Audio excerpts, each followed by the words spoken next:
All right. Well, welcome everybody to today's office hours. Topic of the day: client communication and follow-up techniques. This one I'm kind of excited about because Kendra is so good at communication and the things that she does. She keeps me on my toes between all the things that we do between employees and stuff here at Realvolve. She's always sending me stuff and checking on this, checking on that, following up here, following up there. And so I know how well she does what she does in her job. So, how can that then be applied to what we do here at Realvolve and what you guys have available at your fingertips? So I think you're going to enjoy this one.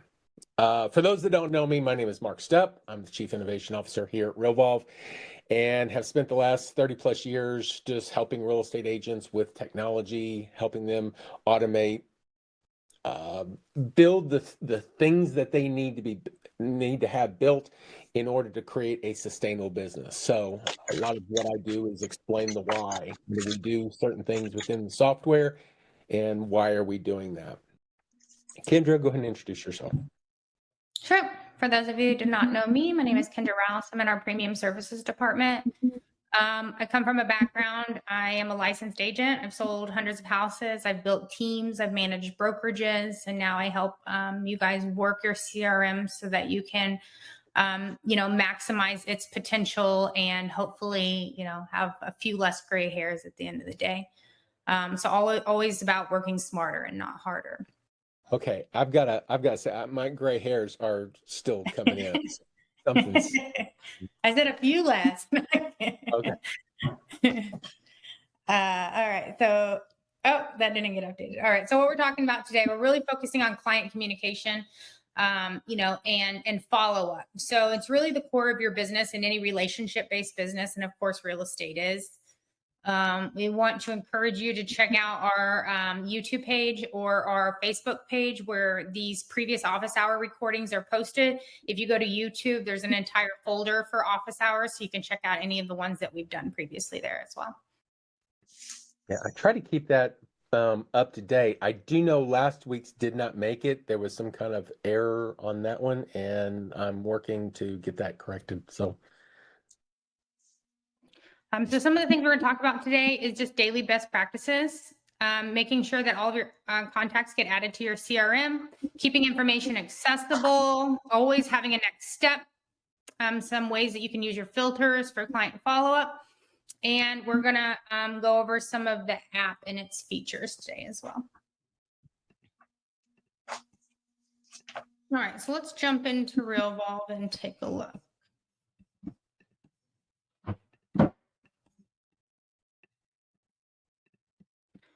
Okay, so in terms of daily best practices, once your CRM is up and running, I always encourage you to set aside, 15, 20 minutes every morning, Monday through Friday, and, to do certain things. And a couple of those that I would encourage you to do is check this contact cross section and check your activities. These are one of the first things you should be checking on and doing every single day.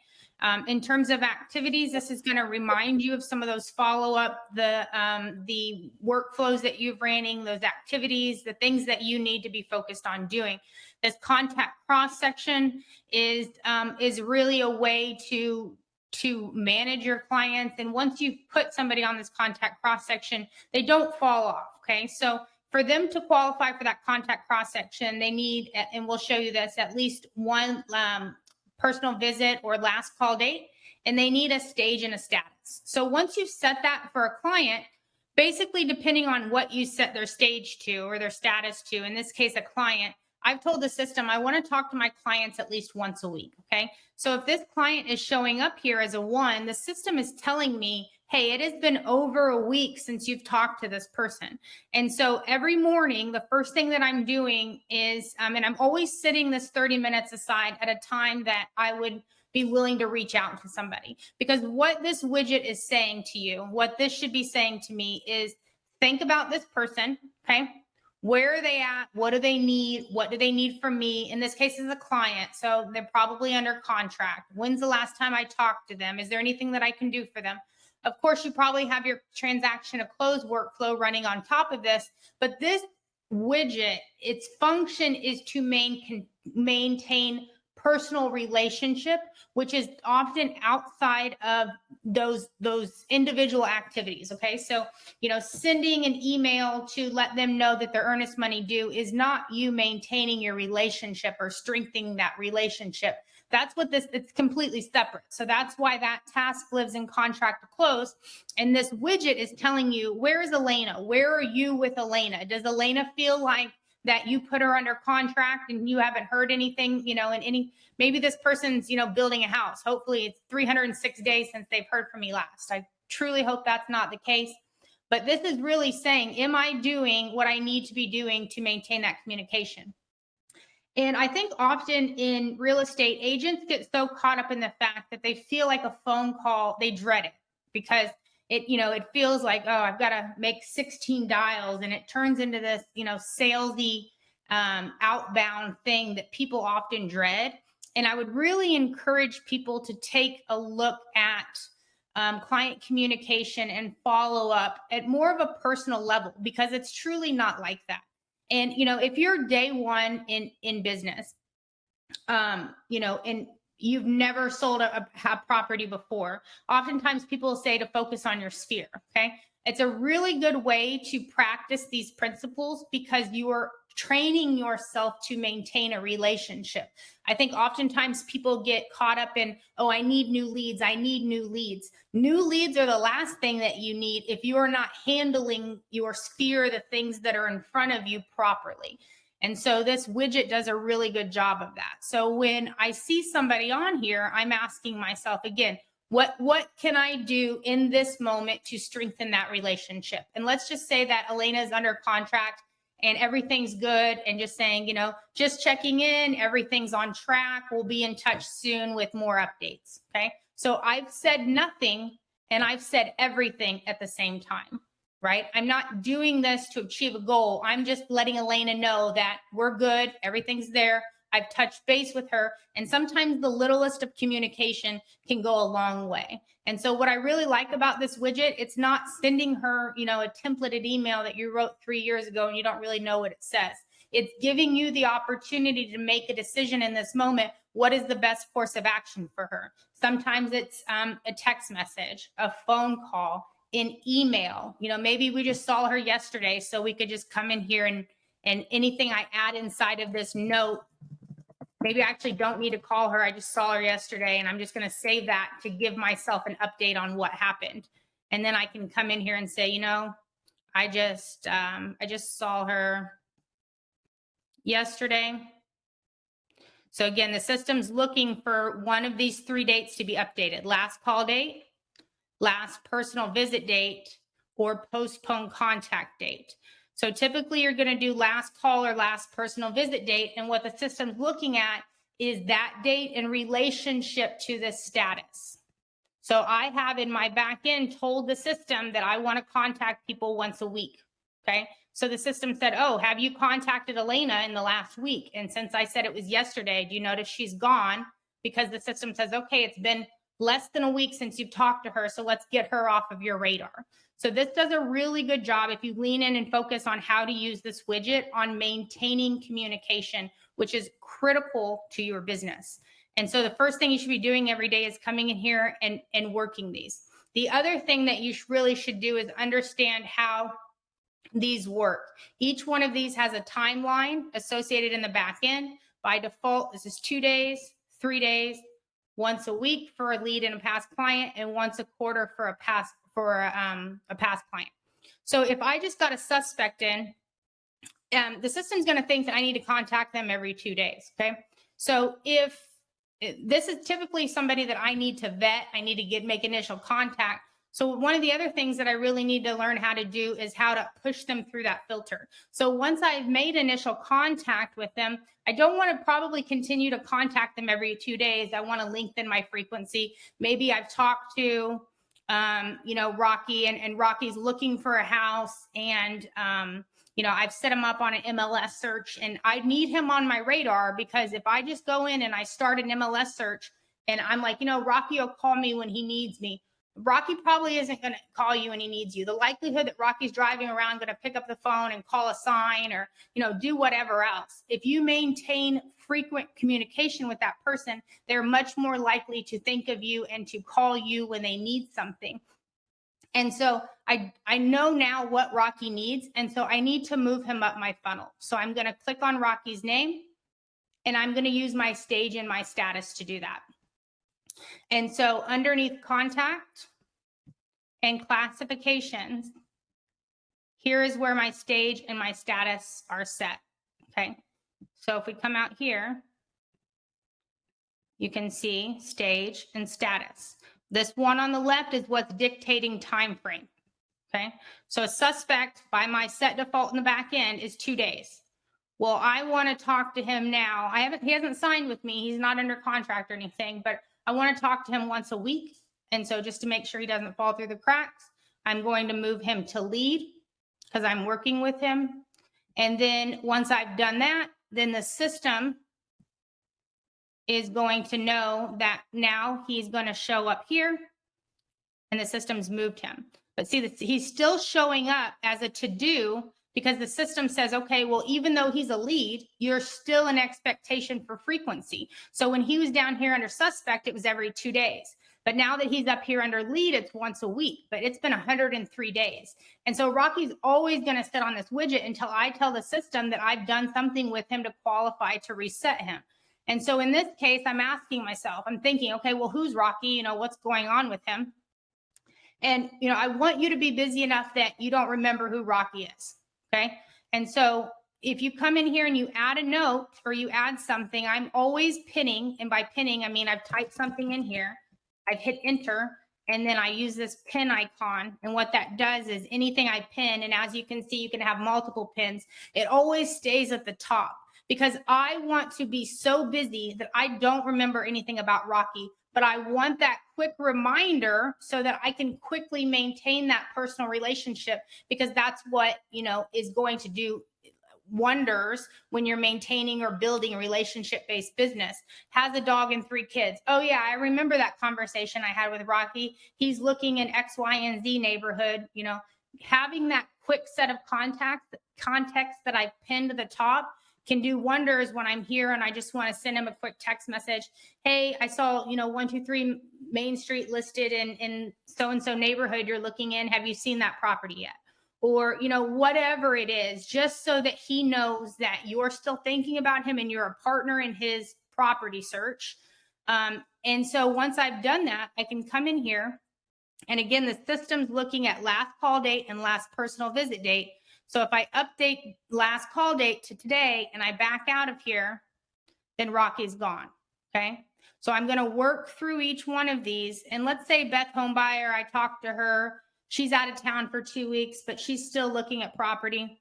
I can use this postpone contact date to basically choose my next option. So I know that she's going to be out of town for Labor Day. And so I want her back on my radar on the 13th of September. So this postpone contact dates asking this widget, overlook the time frame that I told you associated with the status, in this case, a lead. Overlook that and let me choose my own path. In this case, make this person come back on my radar September 13th. And so I'm going to do that for every single one of them. And my goal for this is to get all of these down to 0. Okay. Doesn't make sense for you to come in and, do 100 of these a day. It's exhausting. It's not maintainable, but it is very much doable and in your best interest to have some kind of personal communication. And when that could be anything from a social media post, a comment on something they posted. You're interacting with their life in some way where they see or hear your name so that they know that you're still, in their circle. So get your contacts on this contact cross section and then work it every day. Set aside a time in the morning. Make that time a time that you would feel comfortable to text people. If you're a morning person, do not set this time for 6 a.m. because nobody wants text messages at 6 a.m. But do it for a time in the morning where you'd feel comfortable texting, calling, whatever it is. And even if you're not a call person, there's other touches in this day and age that you can still maintain relationship with people. So that brings us to our second point.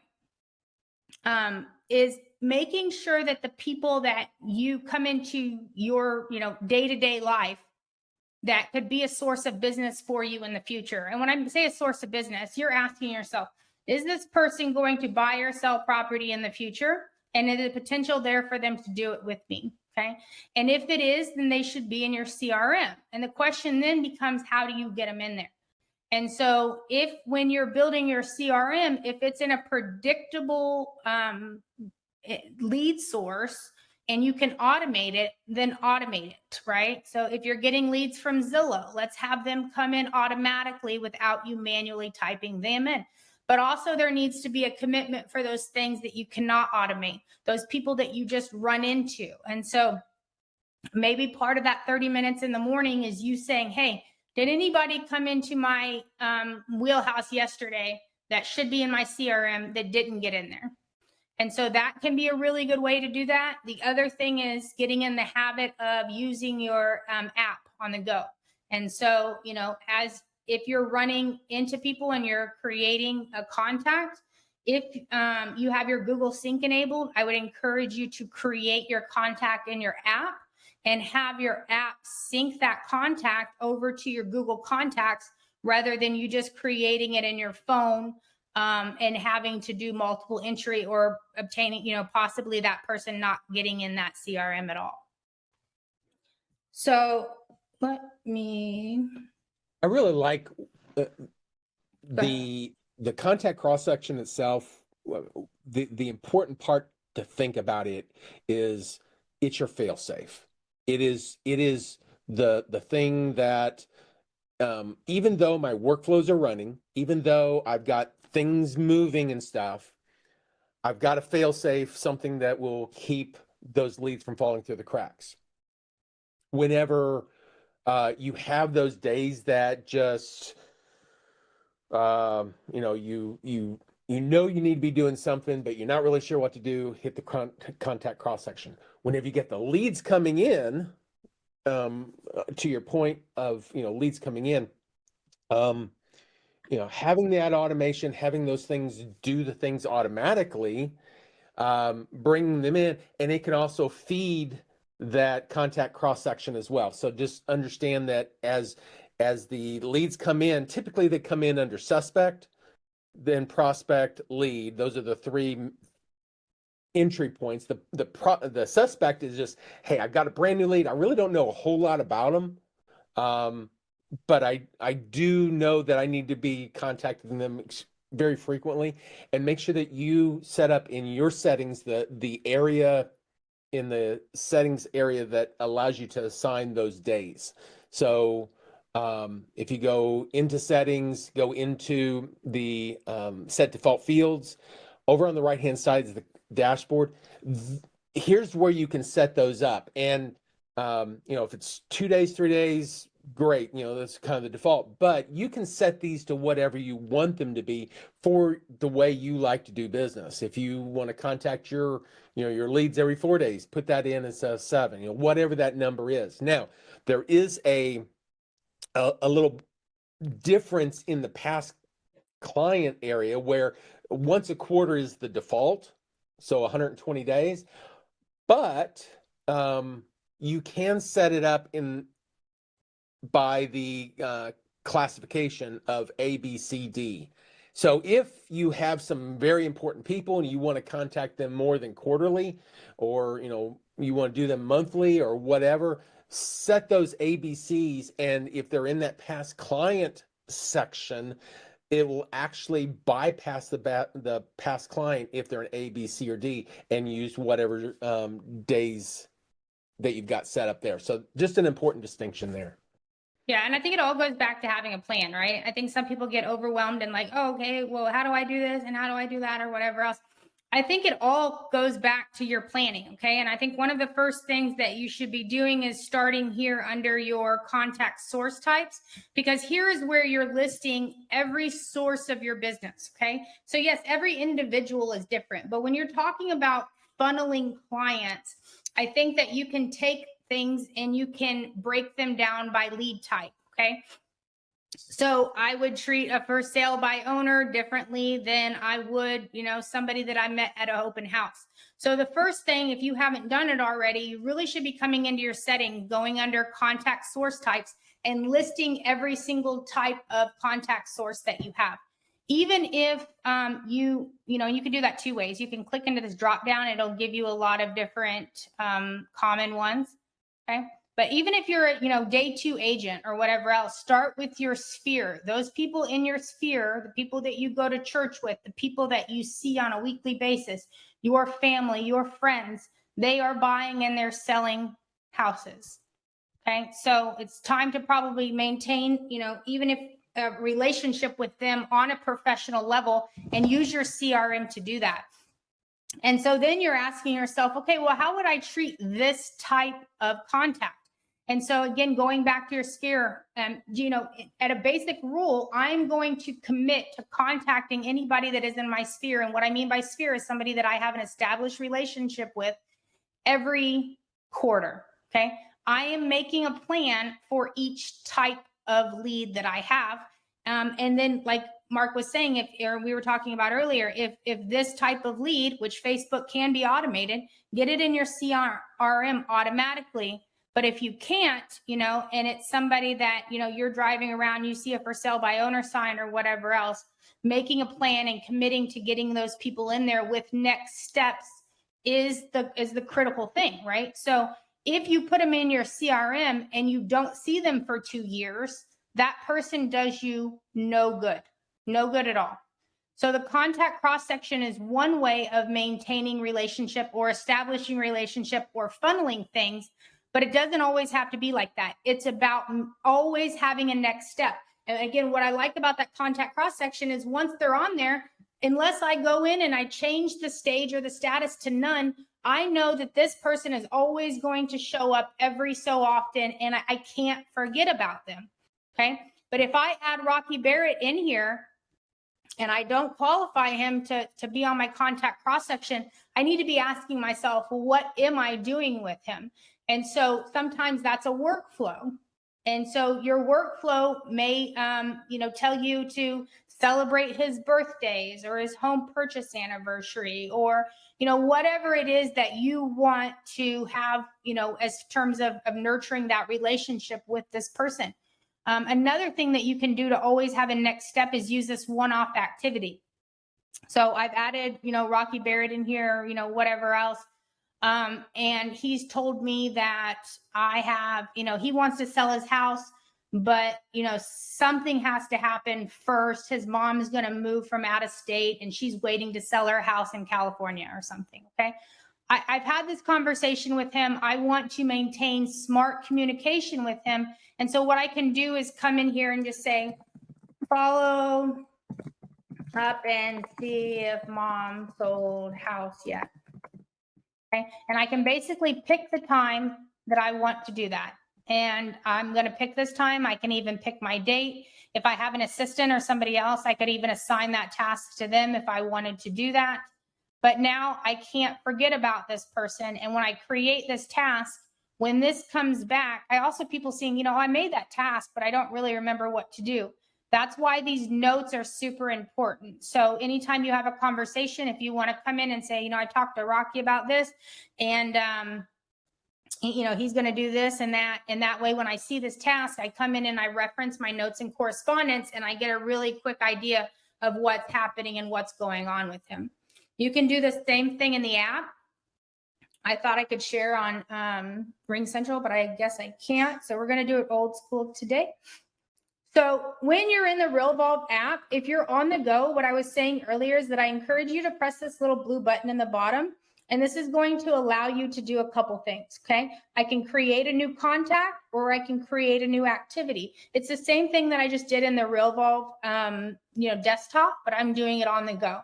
And so even if I come in here and I go create a new activity, you'll see that, that didn't help. You'll see that in here, one of the options in here is with.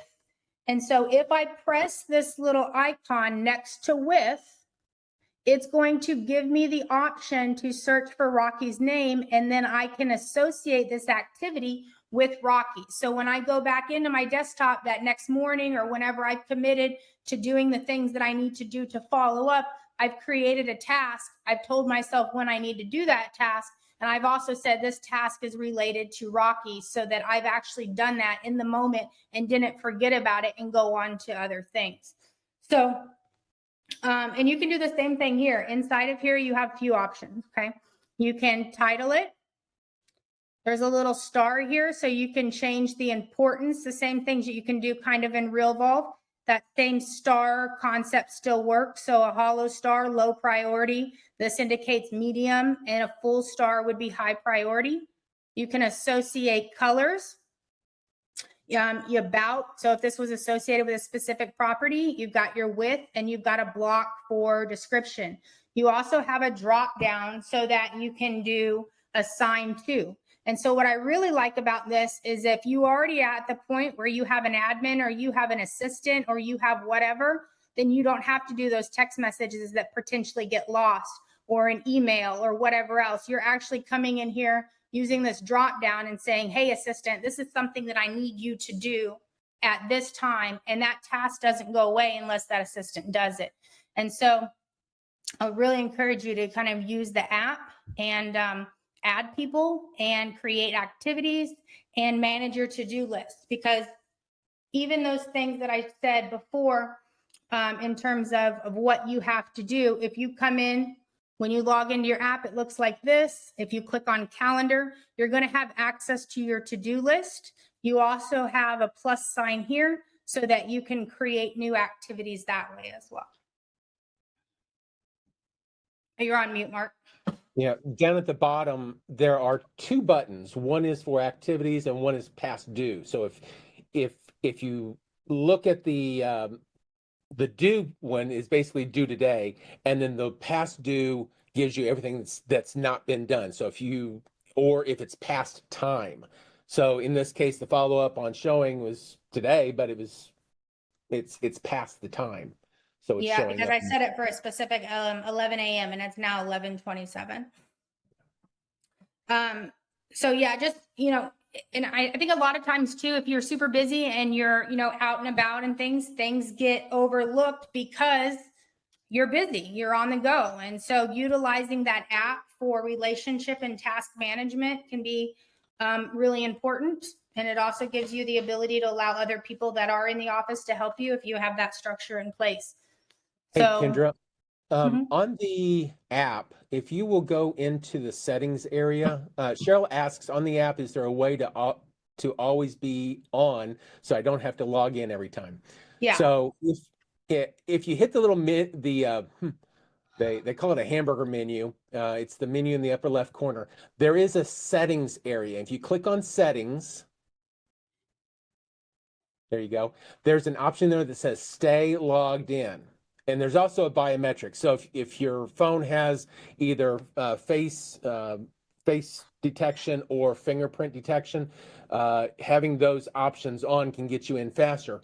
The key there is don't log out. If you log out, it logs you out and forces you to log back in. If you just swipe your app off, then it will, from that point forward, actually auto log you in. I think you do have to log in one more time manually, but if you just swipe the app off, then next time you come in, it will keep you logged in. Yeah, I have that on. It definitely makes life a lot easier when you can just open that right up. So let's go back here. So it all comes down to having a next step, right? And there's several different ways in Realvolve that you can do that. So again, if you have not already, go into your settings, make sure that your contact types are there. Think about having a plan for each of those contact types and in terms of how you're going to handle them or the type of communication that you're committing to. If you're using the contact cross section, make sure that the people that are in your database qualify to be in that contact cross section. They need a stage and a status. right? This has a stage and a status. If I change one of these to none, I'm disqualifying them from the contact cross section, essentially kicking them off. I want them to have a stage and a status. Understand that the status has an association or a time frame with it based off of what I put in my settings. 2 days, 3 days, once a week, once a quarter, if you leave it by default. And I'm also coming down to contact dates and making sure I have at least a last call date or last personal visit date. And the system's going to go off of the newer one, right? So my last call date's August 23rd. So the system's going to go, oh, he's a lead once a week from August 23rd. And this person's going to show back up on my contact cross section in that time frame. So whether you're utilizing the contact cross section, you're starting this person on a workflow. And I think I gave the example earlier of somebody that, was going to sell, they're just not ready to do it right now. We have things like long-term seller and long-term buyer that give the person an automatic email once a month and a reminder call activity to you once a month so that you do not lose communication. So your contact cross section or a workflow, it's up to you, right? You don't need to do all of these things to be successful, but you do need to do one of these things. So your question is to yourself, what have I put into place to make sure that Rocky Barrett never falls through the cracks? Okay, so I'm either pushing him through my funnel, meaning that I'm establishing or established relationship with him, which I need to maintain. Or I'm working with him transactionally, or I'm closing the loop. I have an established relationship and I just need to maintain it until he wants to do business again. Those things, you need a plan for each one of those things. So whether it's a workflow, your contact cross section, or creating a one-off activity, because if I created that one-off activity, when that activity comes up and I complete it, I'm always asking myself, do I have a next step for this person? I'm never creating workflows or creating activities without asking myself that, because I don't want to complete this one-off activity that I created for Rocky and then him just fall through the cracks. Another thing that you can do as kind of a fail-safe is you can come into your contacts and you can pull different filters. One of the things that I like to do is come in and pull a date filter and check out my entry date, okay? So I want to say at the end of the month, I'm going to come in and I'm going to pull a list of people that I have input into the system in August. And so I'm going to look at this list. When I select it, it's narrowed it down to 4. This can be another fail-safe. Okay, well, one, now I know that I've input 4 people in there. So I can ask myself, am I on target for adding new people to the system? What can I do to generate more business? But this is also kind of a fail-safe, so you can check and make sure that you've done what you need to do for these people. Do they have a plan in place? What are you doing with them specifically? So I think entry date's really good on that. Another one that I think in terms of if you're just maintaining relationships or trying to build relationships is coming in and filtering for relationship score. So the system will automatically give, let's see what kind of relationship we got with Cruella DeVille. We got a 36 with her. So the system's going to assign a relationship score for every contact that you have. Obviously, the higher, the better. It also gives you a ring around here. If you click into it, it's going to tell you how many points it's associated for different things. In this case, it's given us 28 points for the amount of details that we've got and 8 points for the categorization. Anything else you want to say about relationship score, Mark? Yeah, so we have a document in our help area that describes everything in there, but there's like 13 different points of scoring mechanism that I put into the system. So if you think about a contact that you get, let's say from Google, say you just Google somebody, it's very basic information about people. It's generic in a lot of things. It doesn't have a lot of detail about family, friends, stuff like that in there. If you go to Facebook and you search a friend in there, you're going to get more detail. Who's their relationships, who's their stuff like that. There is data that you're collecting that I might call Google data, where it's very basic stuff. And there's data that you would have only if you have a relationship with that person. Those types of elements get higher scores than others, just so that you know. So if you've got birthdays, anniversaries, kids' names, stuff like that, that means that you've actually spent some time with that person, their score goes up at a different rate than if you just have, a name and maybe a phone number or just an email. It's just very basic stuff. So that's one thing. But the frequency that you contact them, how many activities you have with them, did you go out and eat a meal with them? Have you had lunch, a lunch appointment or whatever? Those are things that help identify that score. And the higher the score, the better the relationship we have. It's just a simulated relationship, but it allows you to see where your relationships are. And for those people that are coming in brand new, maybe you only have a name and a phone number, their score is going to be extremely low. For those people that you've been working with over time and you've done things with them over time, their score is going to go much higher. Now the scores can change. So on a daily basis, they can go up, they can go down. They'll be changing at different points through the system. And if those scores change, they start degrading, then that's also a point at which you probably need to be taking a look at, these people for whatever reason. And if you go to your contact cross section, you'll see some of the coloring, and some of that is figured into that coloring as well. So, the blues, the greens, the yellows, those are things that help identify your relationship. Now, what that helps you do, there's two different things. Number one is if you have an assistant, and maybe they're brand new to your business, maybe they're not, but they can look at a contact. Somebody calls up. They can look at that contact in the database and see, oh, they've got a score under 10, they're a lead, or they've got a 97 or something high. It's like, oh, these are important people to my agent. So those are things that's important.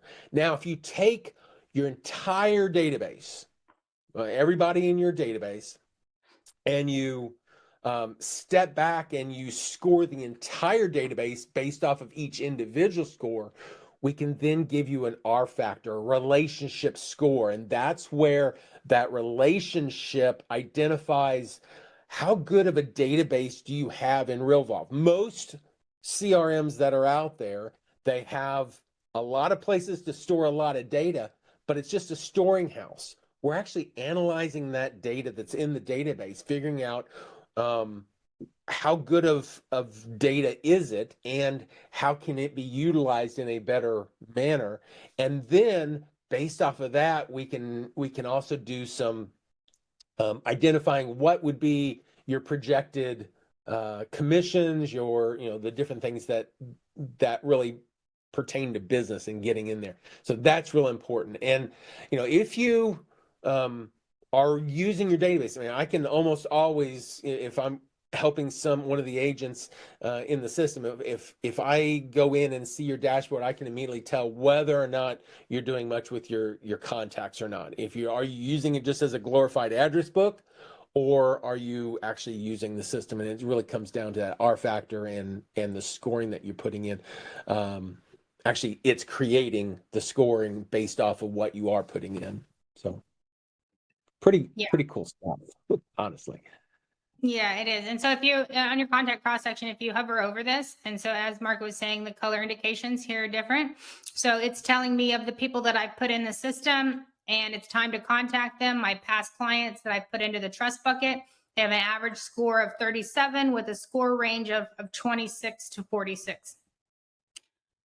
So, that information can be helpful. As you see here, my client is a lot, my average score is a higher, and my range is from 25 to 111. So if you just want to take a look at that analytically, what does that tell you? It tells you I'm probably doing a little bit better of job of interacting with my clients. But what happens after closing? When I change their status from client to past client, my relationship scores are not maintaining that high, which means that I'm probably not maintaining relationships probably the way that I should be. And so this past client or sphere of influence bucket, I think the takeaways from today would be, one is your settings set up in Realvolve. Okay. So go in the back end of your settings, take a look at your, come down to your contact source types. Is everything that you're currently getting in terms of people that you're funneling through, are they in here? Okay. Are your lead types all in here? Then go over to your set default fields, click on dashboard, and make a determination by lead type. And I would encourage you to use past client as more of a sphere of influence, past client, established relationship. What are you committing to each type of these clients? Anybody that you have under contract, are you making commitment to talk to them once a week? Or what is your commitment that you'd be willing to make to talk to them? Past client, sphere of influence, established relationships. Once a quarter, would you do it more, less, whatever else it is?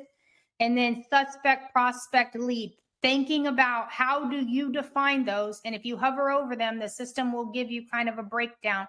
But you're really thinking about, okay, well, this is the funnel.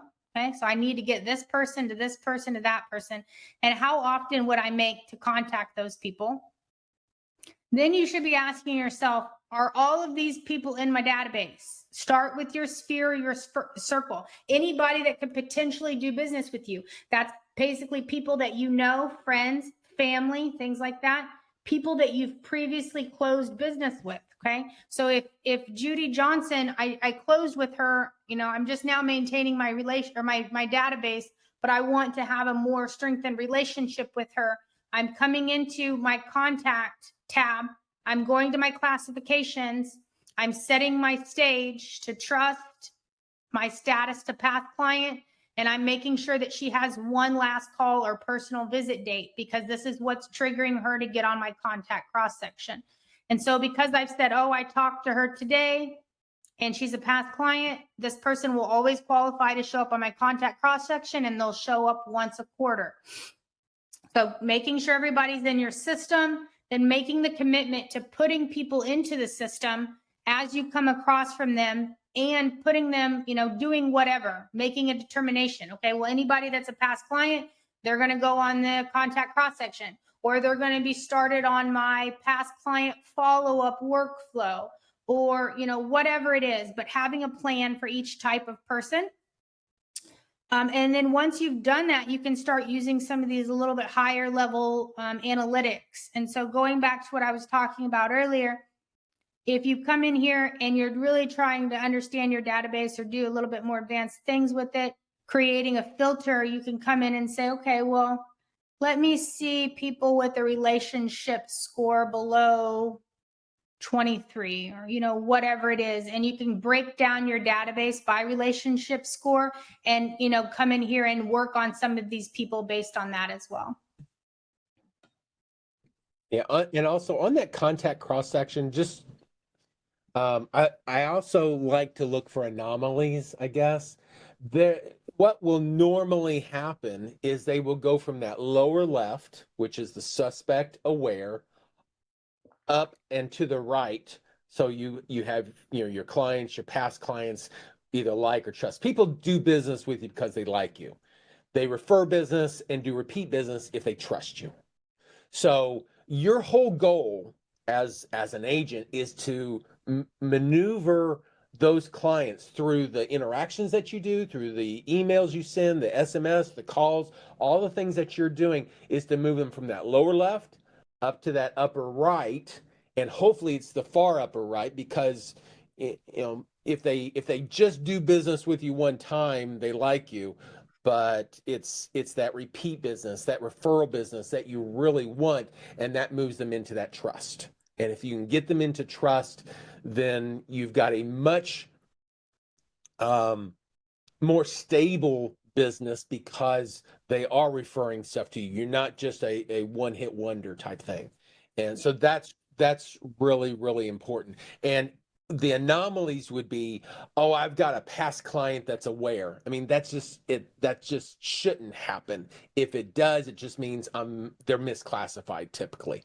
You can go in there, fix them, and do the things that you need to do to kind of correct them. But you'll see that band going from the lower left to the upper right whenever you actually look at that. Yeah.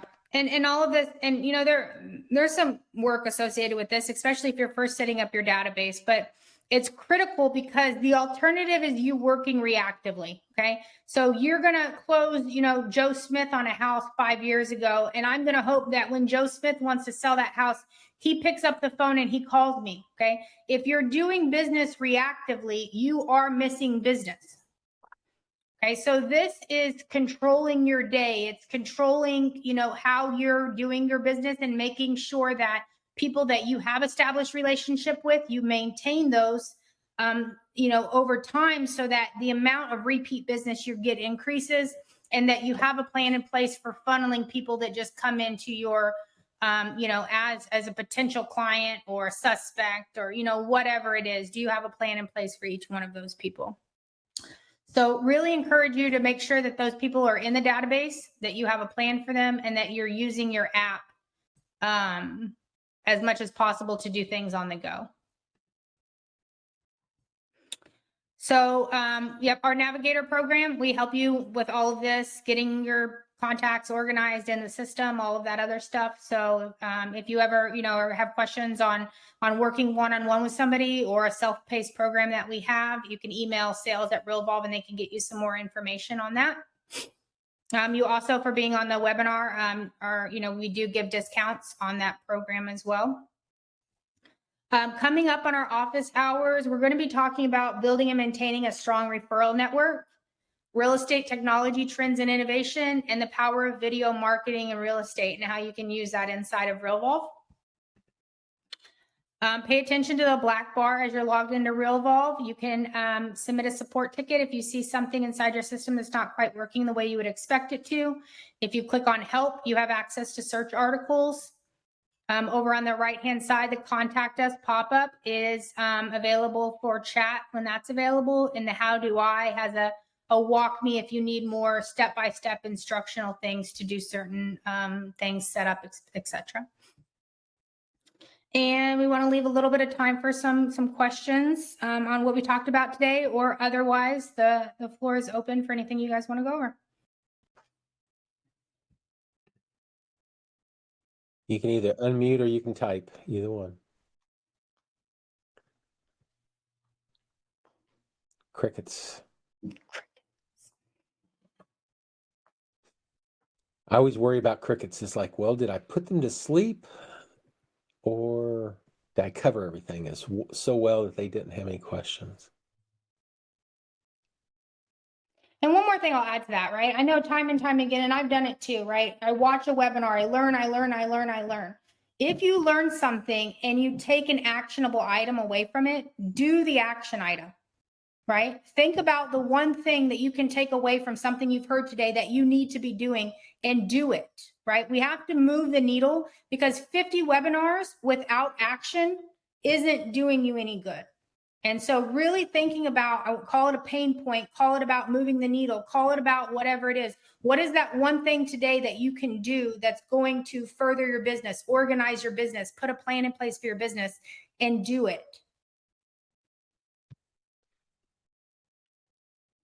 Can somebody give me something that they learned that was really valuable in this one?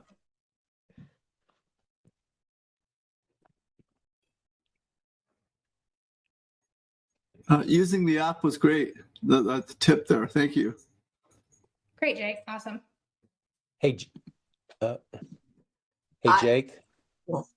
Go ahead. No, I was just going to say, I appreciated hearing about how the contact cross-section is for relationship, and that it oftentimes will overlap with the workflow, which is transactional. So thinking about that in that specific way was very helpful. Yeah, that's awesome. Yeah, I love that. I would definitely, and I talk about it a lot, but if you're not leaning into that contact cross section, you really should. Awesome.